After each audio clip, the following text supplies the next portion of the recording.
Okay. Welcome to another episode of Techno Wizard learning about Hegel or something like that. Always fun trying to figure out these names. Oops, I have the wrong image here for the book. One second, let me change that up. Um, I probably should have recapped last time. I keep forgetting to do that. And I'm not going to right now because, again, I am tired. Just want to go ahead and get started on this thing. But I'm excited to cover it nonetheless. Can I not crop this? Transform. Oh well, we'll just have to leave it. It's gonna be a little sloppy today. Oh well. Okay, so it just looks like just covering one section today, section 26. Um, we'll see how it goes. I was thinking about like just going through, just watching a whole bunch of these on my own, and then if I find a really interesting episode, doing an episode about it. I don't know. We'll see. Um, Probably won't do that though, because literally this is the only time I even have available to do this, anyways. So um, I don't know. It is what it is. But anyways, let's get into it.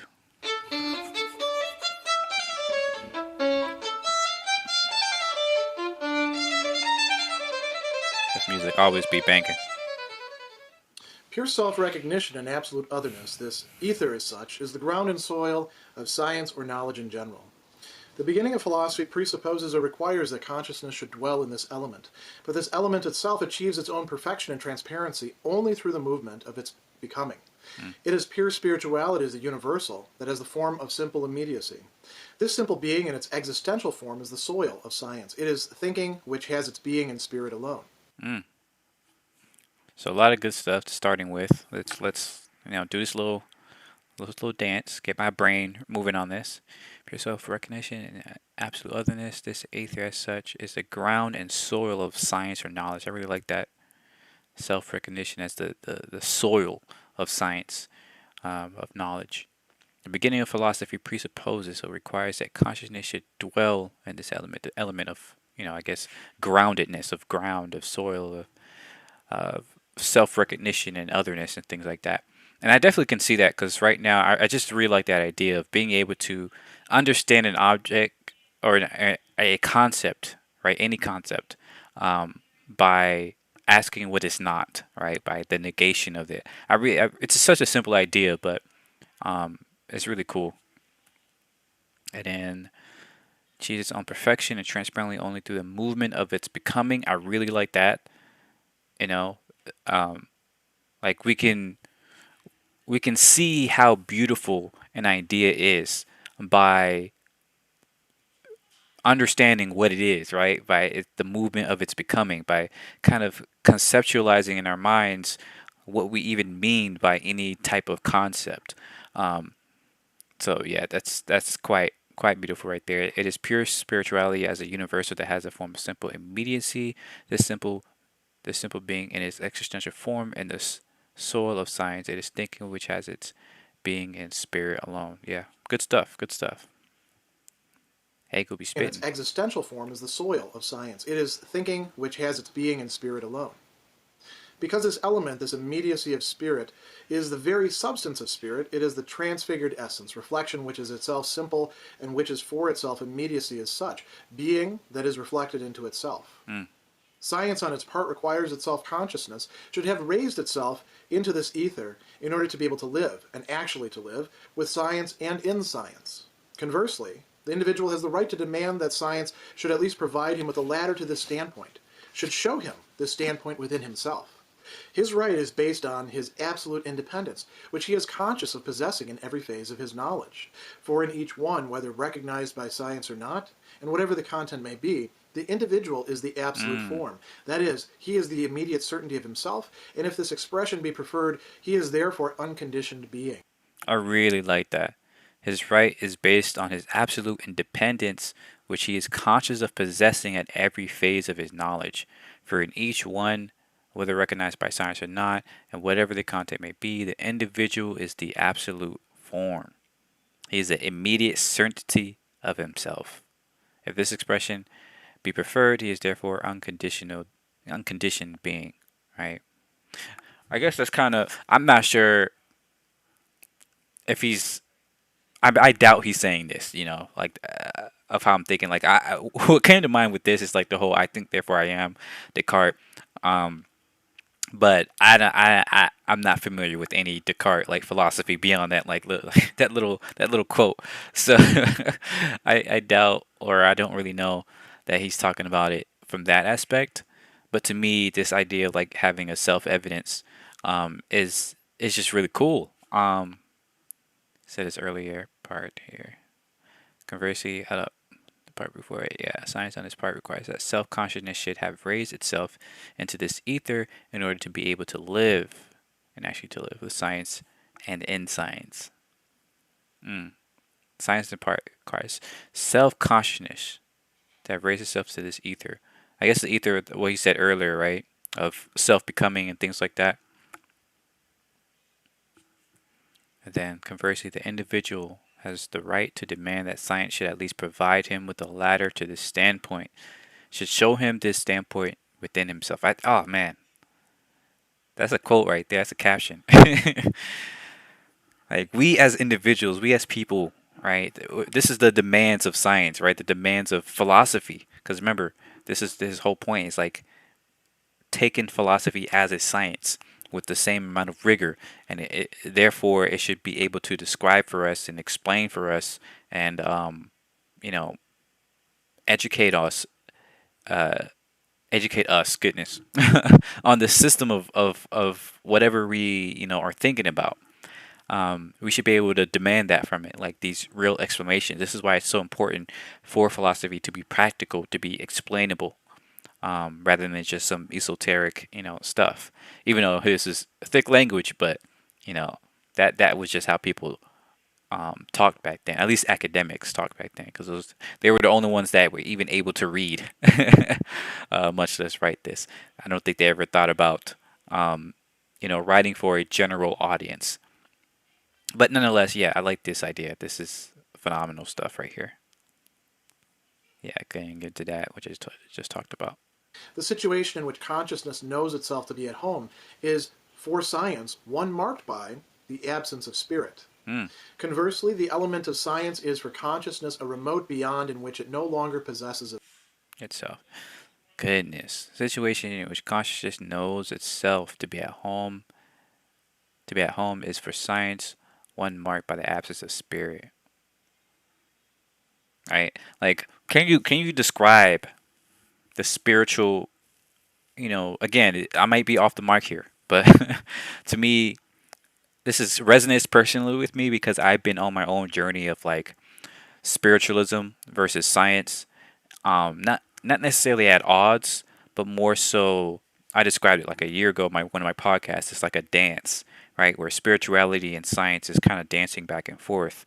Spirituality is this idea of, you know, intuitively feeling or even understanding, some parts of the world that you can't adequately describe, right? You can't measure. You can't um, say with data, what this feeling or what this thing actually is.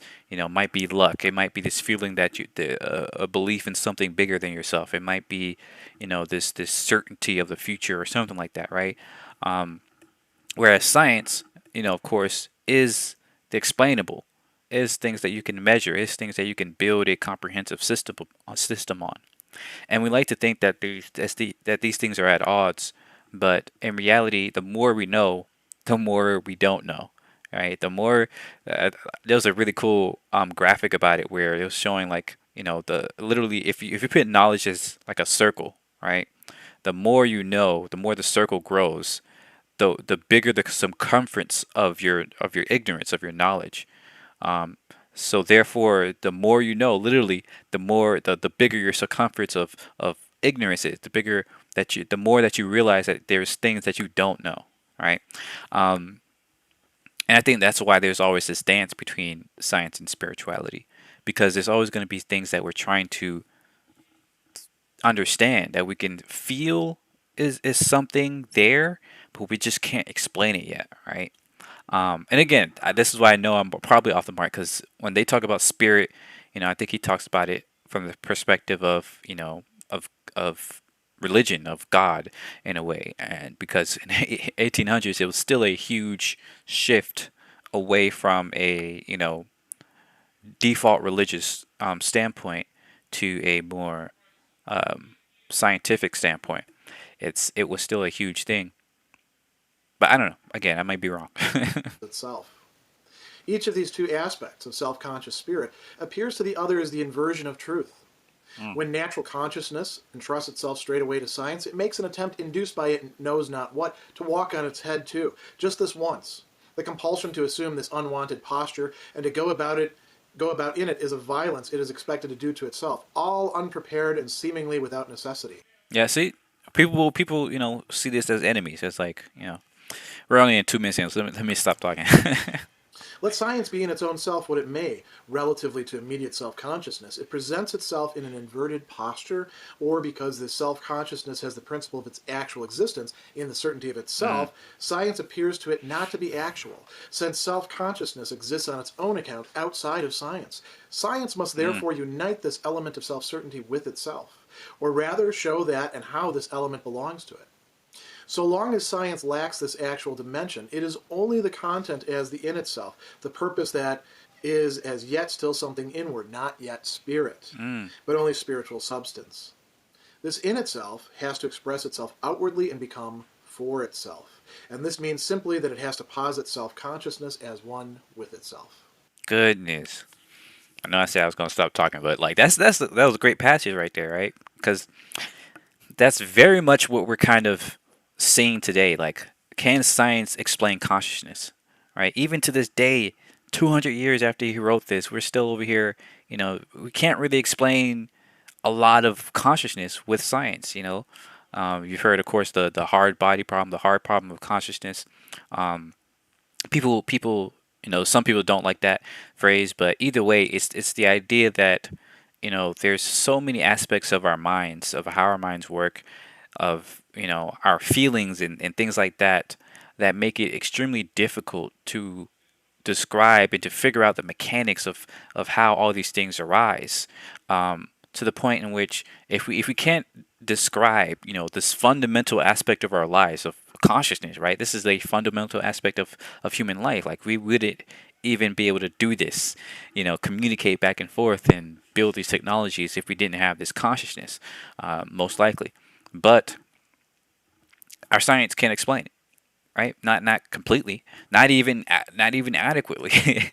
There's so many really, like, I don't want to say fringe science, but there's some wild theories out there, right, of how consciousness works, how it's created, and all this other stuff. But it's very much in its infancy. Even all these years after he's posed these questions, all these years after we've had all these different philosophers and scientists trying to figure this stuff out, we still haven't figured it out. And to me, that's just something that is amazing. That just goes to show how complex this reality is. This mind that we have is. It truly is just phenomenal. Let's go. Section 26 is a lengthy passage in which there's a lot of terms being used and there's a lot going on. At first, it's a little bit murky about exactly what Hegel is trying to get at, and you can easily get lost, I think, upon a first, a second, a third, even after years of reading in this particular passage. And this is another one of those important I can turning see that. points, as we'll see as we move on to section 27, where what he's talking about here is going to become very explicit in what it's really about. So he talks at first about pure self-recognition as being, in absolute otherness, as being this ether, this medium for science. And you notice that I've got science here and then the individual. And there's going to be an interplay going on throughout this entire section between the individual and science. When Mm. we see individual, we should think actually about ourselves as individual subjects, as individual people, with our own histories as concretely existing. A little bit later, we're going to talk about the concrete universal and the universal individual, but for the time being, just think about individual in terms of the kind of individuals that we know. It's very important, I think, in this section. Once again, I see in comments that people are getting a little bit confused about what Hegel means by science, and they are trying to transpose contemporary, conceptions of science, which are a little bit more truncated than what Hegel Mm. means. He means something that's broader than natural science, broader than what we teach in high schools or colleges as the scientific method. There are actually more than one scientific method. He's Mm. talking about a I have heard about that. I systematic haven't really looked body into of it. knowledge, and he thinks that it's at the very heart of the needs within science and the very nature of science that not only does it need to be systematic, not only does it have to attempt to try to verify things, but it has to be reflexive. Mm. It has to be thinking about Explain itself itself. that is actually adequate to reality, which includes itself as part of that reality. And that's where Hegel's viewpoint on science is, in many respects, radically different from that of many practitioners of science, and then what we might call the popularizers and arguers with reference to science. Mm. Yeah, it seems like what he's getting to is this. Well, I'm not sure if he's gonna.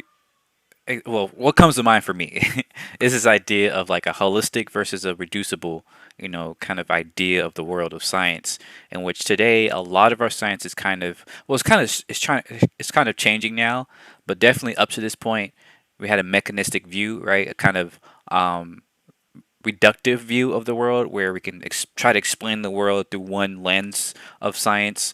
I think he mentioned this before, right? That whole cookie cutter look.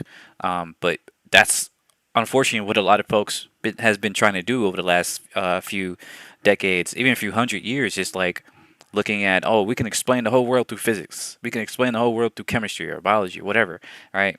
But really, each of these don't really, not only do they not explain everything, but they very rarely explain themselves, right? They very rarely explain, how, um, what the experience of physics is like, from the everyday life of us, of humans, why we feel the way we feel when we move our hands a certain way and all this other stuff. Like, sure, we can have the formulas and all this other stuff for physics or anything else, but if we can't explain the conscious experience of physics, right? The actual experience of moving your muscles and picking up a cup and all this other stuff. Like, why does a weight feel like that? Why is this, that, and the other? Like, if we can't really explain all this stuff with our science, then it's a little bit too reductive, right? It doesn't really get to the meat of the conscious experience. So yeah, at least that's what I take from it so far.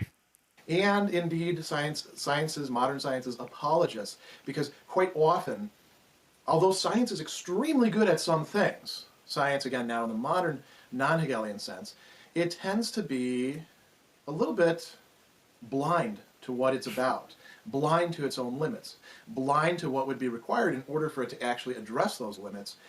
That is what Hegel is trying to get at in this section, and indeed throughout the entire phenomenology. So let's look now Mm, at what he says. I was on it. He says, the beginning of philosophy presupposes or requires that consciousness should dwell in this element. And so we want to think of this as sort of the baseline, this element. We've explored this already, pure self-recognition and absolute otherness. What do we mean by that? Well, everything contains within itself uh, a sort of non-simpleness. Everything is related to something. And when we're dealing with human beings and human realities, that relatedness takes place through what Hegel has called being in itself Mm, and being for itself, right. and the fact that these two kind of are flip sides of the same coin. So my thinking of something is already relatedness to that thing that I am thinking. I'm over here, we're going to use some spatial metaphors, that thing is over here, and we're somehow connected through the act of thinking. And the act of thinking is something which works upon that object. I am the subject in that case doing that. Now, if I become aware of my own limitations in doing that, I actually shift vantage point and say, I need to be adequate Mm, to this object. The object is now supplying me with criteria, which are now judging my own act, capacity, performance. I become an object to myself. I become being in hmm, and for itself in the process. So there is nothing simple in Hegelian dialectics. Or you might say, whatever is truly, truly simple is so So simple as to not be worth even talking about. Where we're really interested in is how the things that are complex connect with each other, what they unfold into. So he says, this element itself, okay, once again, this element is consciousness, achieves its own perfection and transparency only through the movement of its becoming. It's not what it's going to be from the start. It's not perfect in its inception. It's not fully realized. That takes labor. That takes what we call the patience and labor of the negative earlier. So he says, this simple being in its existential form is the soil of science. And now he switches to talking about spirit, Geist, mind. Along with this goes the notion of activity, of taking things in and working upon them, and unifying them. So he says this element, this immediacy of spirit, is the very substance of spirit, is the transfigured essence, reflection which is itself simple, and which is for itself immediacy as such. We're getting to the individual, being that is reflected into itself.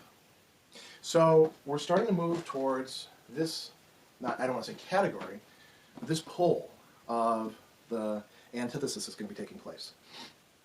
So science on its part requires that self-consciousness should have raised itself in order to be able to live with science and in science. Conversely, and now he's introducing a dialectic between the individual and science. Conversely, the individual has the right to demand from science. Said that right. This is a very interesting notion. The individual exists, whether science exists or not. As it turns out, science actually does exist. Science is actually out there, at least in potential, and in our lives, in actuality. We come into a world that is already, got all sorts of fragments of what would be a Hegelian view on science already active, being worked out, in textbooks, in procedures. We have products of that through technology. But the individual has a sort of radical freedom vis-a-vis scientific knowledge, systematic understanding of things. If we want to be facetious about this, we can say, the individual can say, screw you. I don't need to study you. Many of us have familiarity with that, having taught undergraduates, where we have to make the case to them, what is this good for? Why do I need to know this? How is this going to actually tie into my world, my concerns, my interests? How will this scientific knowledge actually provide me with something that I myself need? So he says, I was always lucky on this because, like, in school, whenever I learned something, I just have an innate desire to learn things, and apparently that's a thing. Did my strengths finder with my job, and that was like my top one of my top ones is learner. And right on that is input is like being able to share it and collect that information and stuff like use that information. So yeah, it's kind of an advantage if you like learning for the sake of learning, but a lot of people don't, right? That's was something I had to realize, and I'm still realizing is that a lot of people just don't, they only want to learn when it's applicable to their specific, life or job or whatever.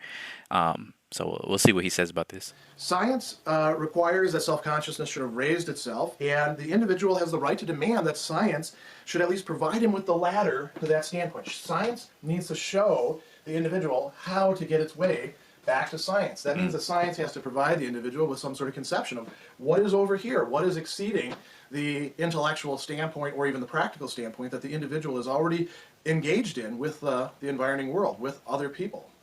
What is this going to bring to the table? What is it, to use a William Jamesian phrase, cash value? So it should show him this standpoint. Now notice what Hegel says. It should show him this standpoint within himself. Oftentimes, when we want to teach some sort of disciplinary knowledge, don't even worry about sciences per se. Just think about disciplinary knowledge more broadly, where there's some sort of principles to begin with. There has been a development of the body of knowledge. It can be taught, it can be worked out, there can be a sort of sequence by which a person can learn to grasp more and more complex things. Whenever we have that, there's always this danger of sort of trying to impose it on a person and say, look, you just Right. need to learn this. And you need to adapt yourself to it. Don't worry about whether it has any way of meeting you where you are.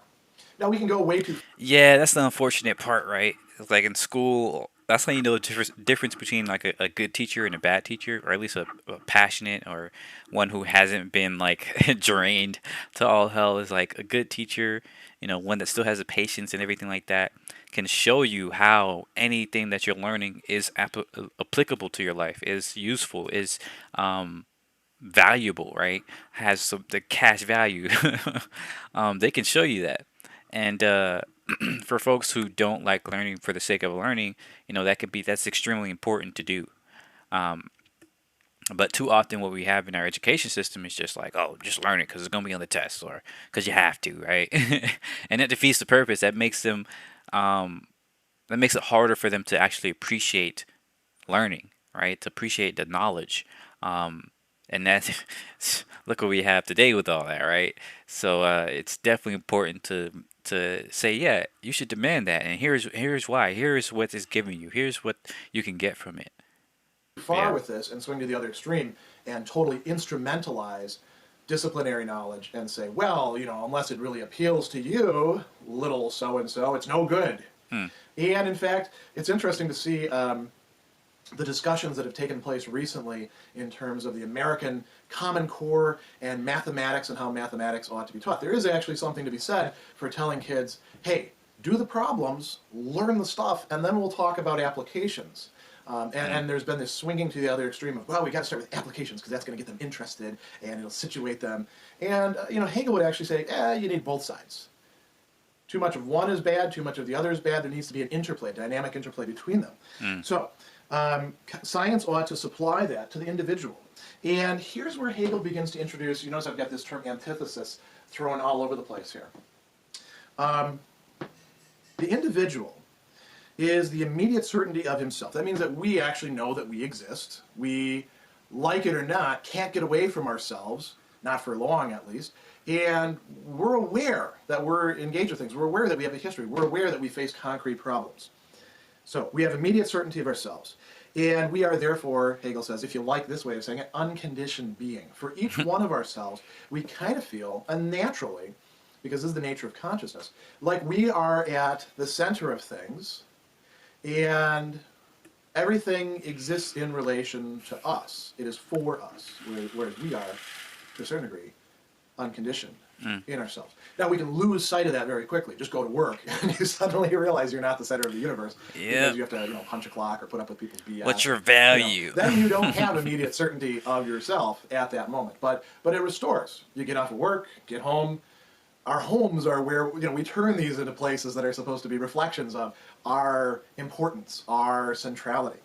And we get very That's kind of the problem, though, right? With our current society, is that like everywhere you go, you're constantly inundated with this idea of, oh, you have to provide value for somebody, or like you don't have intrinsic value, because our entire livelihood is focused is based on the idea that you are worth some monetary value, and if you aren't, or if you're poor or whatever, it's because you don't have that value, you don't have that intrinsic, that unconditioned value, and that's deeply problematic, right?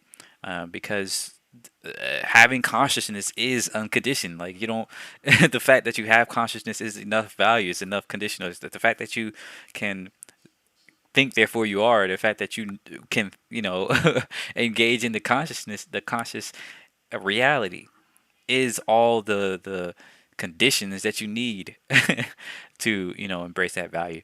But unfortunately, call it capitalism, call it you know I don't know, whatever else is the problem, but this is a really problematic aspect of our current society here in America.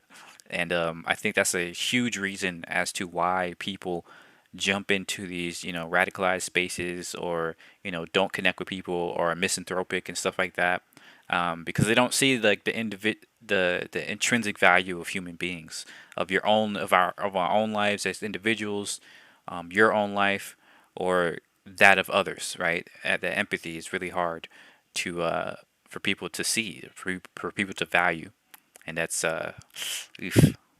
upset when people mess them up, right? Or when we have to hear our neighbor and their nonsense down the road. So He says the standpoint of consciousness which knows objects in their antithesis to itself, and itself in antithesis to objects. Now, antithesis, opposition, as being other. Mm-hmm. The objects are something different from the self. This chalk is different from me. As a matter of fact, my clothing is something different from me. Right?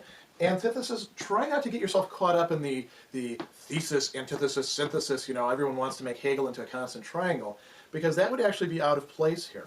He's interested in these antitheses, and he says, look, individuals exist in relation to their environing objects, which they are to a certain degree superior to, but they're also conditioned by. And those, they don't determine us in the sense of like make us do or make us think exactly what we are, because we do have some degree of freedom, but they do condition us, and we condition them in turn. Right. And it's individuated. Your environing world, although we may share it, is not exactly the same thing as mine. Here's a very concrete example of this. I'm 6'3" tall, and that means that I'm taller than most people watching this video. 6'3", Those who wow. are not taller than, those who are taller than me, actually wind up having to stoop as they go into doorways. The environment is somewhat different for them. I have to watch it when it comes to short doorways, because I can hit my head on them. And this sounds like a very trivial thing, but if you're 5'6", that's not an issue for you. You relate to objects, at least in that respect, differently than do I. On the other hand, I have no problem getting things down from shelves. Or if I do, that is indeed a very high shelf. Whereas, somebody who's 5'2" experiences the high shelf and the things on it in a somewhat different way. So notice now Hegel talks about the antithesis of science to this. There's an antithesis to the antitheses that exist that way. Why? Because science should be objective, universal, not tied down to the perspective of one particular individual or even a group of individuals. That's the promise of knowledge. And so he says there's an antithesis there as well. Science understands that to be the antithesis of its own standpoint. And notice that both of these, science, by the way, is the in itself, and the individual is the for itself in this respect. Both of these see the other as lacking spirit or spirituality or Geistigkeit, mentality, intellectuality, we might say, reasonability, rationality. And both of them are partly right. So he says, each of these two aspects of self-conscious spirit appears to the other as the inversion of truth. For the individual, there are some things, at least at this point in development, where it can say, science doesn't get this. I go to the doctor looks at me through the lens of medical science and says, you need to lose weight. And I say, well, yeah, I know I do, but here's why it's hard. I'm doing all this work, and it's hard to get to the gym and exercise. That's me in my own little personal world. And the doctor can say, well, sure, you've got your own personal little stuff, but look, if you don't lose the weight, you're going to get the diabetes. And you're not going to like that, because then you're going to have to take insulin, and eventually you might even die of it. Or lose your feet, or, stuff like that. And the doctor is trying to, sort of make it existential for me by scaring me with these things. But he might actually say, well, I could respond and say, well, a lot of people are fat and they don't get diabetes. And say, well, statistically, here's what we actually know. And now he's working within the realm of something which transcends the individual, but also in a certain respect doesn't appeal to the individual. And the individual, the existential pole of this, can say to science, well, you're lacking a certain aspect of truth, but science can say that to the individual. So these are not That's a great freaking point right there. That's a great really interplay. Like we see that all the time. Like the whole vaccine thing is one of the biggest things of that right now. It's like people don't trust the science, right? They don't look at the science as the truth, even though science is meant to be the truth. That's the whole point of science, is to find the truth, to build the truth, figure out what that is. But for individuals that don't understand the science, right, or don't know how to communicate with it, or just don't trust it, then they'll never see that truth, right? And vice versa. Those versed in science, using science, and all this other stuff, look at the individuals who don't trust in it, like, what are you doing? You're more likely to die. You're more likely to have all these other risks and this, that, and the other. And it's like a constant battling, because you see that the mistruths in the other side.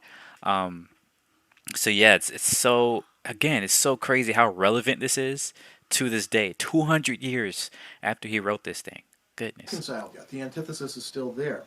Spirit, he says, is actually split into these two sides of Mm, individual and science, which are not reconciled. So he says, when natural consciousness entrusts itself straight away to science, it makes an attempt to walk on its head, which doesn't really work very far. You can't get very far walking on your head. The compulsion to assume this unwanted posture is a violence that's it's expected to do to itself. And this is something that students experience when they're trying to learn some new disciplinary knowledge. Think about trying to learn a language and trying to wrap your tongue around it and then trying to memorize this stuff. And I know there's other ways to learn languages as well, but just go with me on this. So you're trying to wrap your head around these foreign, ways of thinking about things, declining nouns and conjugating verbs and mm, talking about the subjunctive, or depending on what language it is. Adapting yourself to that feels kind of painful at first. It feels unnatural, yeah. but that's part of what's required.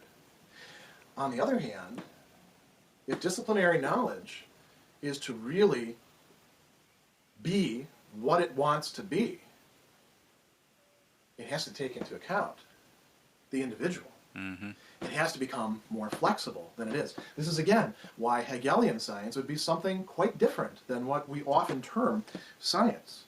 Mm, So he says, let science be in its own self what it may, relative to immediate self-consciousness, it presents itself in an inverted posture.